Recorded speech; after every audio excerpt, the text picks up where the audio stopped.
مجھے کسی نے گیتا کی ایک آسان ٹرانسلیشن بھیجی جو میں نے پڑھنی شروع کی تو دروازے کھلتے گئے، کھڑکیاں کھلتی گئیں، اور بیسک سوال یہ تھا میرے ذہن میں کہ اللہ نے سب کو پیدا کیا ہے اور اللہ بہت ہی رحیم ہے، کریم ہے، بہت ہی کائنڈ ہے. تو پھر میں یہ سوچتا تھا کہ پھر ایک کائنڈ ہے، وہ کہتا ہے کہ جو کلمہ نہیں پڑھتا اس کو میں جہنم کی آگ میں جلاؤں گا. تو میں سوچتا تھا کہ یار میرے بچے ہیں، اگر اس میں سے ایک بچہ میری بات نہیں مانتا تو کیا میں اس کو آگ میں جلا سکتا ہوں؟ تو جب میں ایک انسان نہیں کر سکتا تو وہ رحیم و کریم کیسے یہ کر سکتا ہے؟ تو مجھے گیتا میں اس کا جواب یہ ملا کہ اللہ کہتا ہے قرآن میں کہ بھائی میری بات نہیں مانو گے تو میں جہنم کی آگ میں جلاؤں گا. گیتا میں بھگوان کرشن کہتے ہیں ارجن کو کہ میں نے تمہیں سارا گیان دے دیا، ساری باتیں سمجھا دی، اب یہ تم پہ ہے، تم مانو تو مانو، نہیں مانو تو نہیں مانو. اسی طرح قرآن میں ہے کہ آپ صرف ایک اللہ کی عبادت کرو گے، باقی اگر کسی کی عبادت کرو گے تو آپ جہنم میں جاؤ گے. گیتا کہیں آپ کو کنفائن نہیں کرتی کہ آپ صرف کرشن جی کی پوجا کرو گے یا آپ گنپتی جی کی. وہ کارما پہ سارا زور ہے کہ اپنے عمل اچھے بناؤ، انسان، جانور، پھل پھول پودے ہر چیز کا خیال رکھو. اور یہی آج کا سائنٹسٹ کہتا ہے کہ کلائمیٹ کے حوالے سے اور یہ سب چیزیں. گیتا کہتا ہے کہ نرم صاف ستھری فوڈ کھاؤ، وہی آج کل بایو فوڈ کے اوپر بہت زیادہ زور ہے. تو یہ سارے جوابات مجھے گیتا سے ملنے لگے. اور پھر مجھے ایک خوبصورت دھرم سے انٹروڈکشن ہوا جس میں سارے انکلوسیو فیسٹیولز ہیں کہ آپ سارے فیسٹیولز، ایک تو فیسٹیولز کا دھرم ہے، اس میں کہیں کوئی مار کٹائی یہ وہ نہیں ہے، نان وائلنس ہے ٹوٹل. اور اس میں انکلوسیو ہے کہ آپ سب کو دیوالی کی برفی کھلائیں، آپ سب کے ساتھ مل کے ہولی منائیں، دیوالی منائیں، یہ وہ. مسلمان کہتا ہے نہیں صرف ہمارے فیسٹیول مناؤ، باقی فیسٹیول منانا حرام ہے.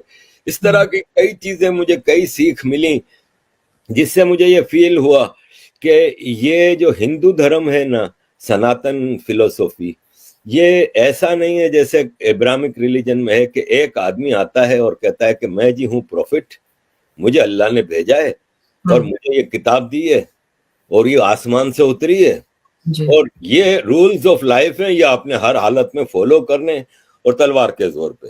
جبکہ سناتن 50,000 سال کے ایولیوشن سے بنا ہے اور یہ ایک دن میں ایک کتاب میں ایک آدمی نے آ کے نہیں دیا ہے.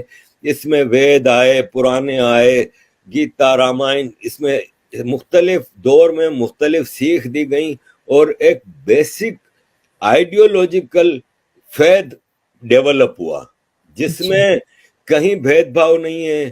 ٹھیک ہے بعد میں کوئی کہتا ہے کاسٹ سسٹم آیا، یہ سب پولیٹیکل ہے. اور یہ جب انویڈرز کا زمانہ تھا، اس میں ان چیزوں کو زیادہ ایکسپلوئٹ کیا گیا تاکہ مالائن کیا جائے ہندوازم کو، اور ابراہمک ریلیجن جنہوں نے یہاں پہ انویژن کیے تھے وہ اپنے آپ کو یہاں پہ فیمس کر سکیں یا ایڈجسٹ کر سکیں یا آکیوپائی کر سکیں. تو باقی ادروائز میں نے دیکھا ہے کہ جیسے عورتوں کے حوالے سے سب سے زیادہ مجھے مشکل یہ آتی ہے کہ دیکھیں دنیا کی 50% پاپولیشن ہے نا، وہ عورتیں ہیں، لیڈیز ہیں، فیمیل ہیں، مہیلائیں ہیں.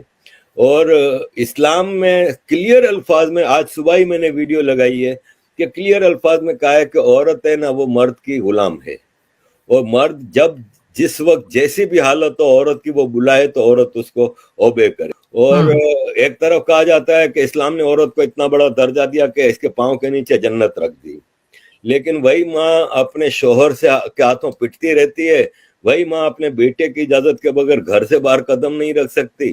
وراثت میں آدھا حصہ، گواہی آدھی.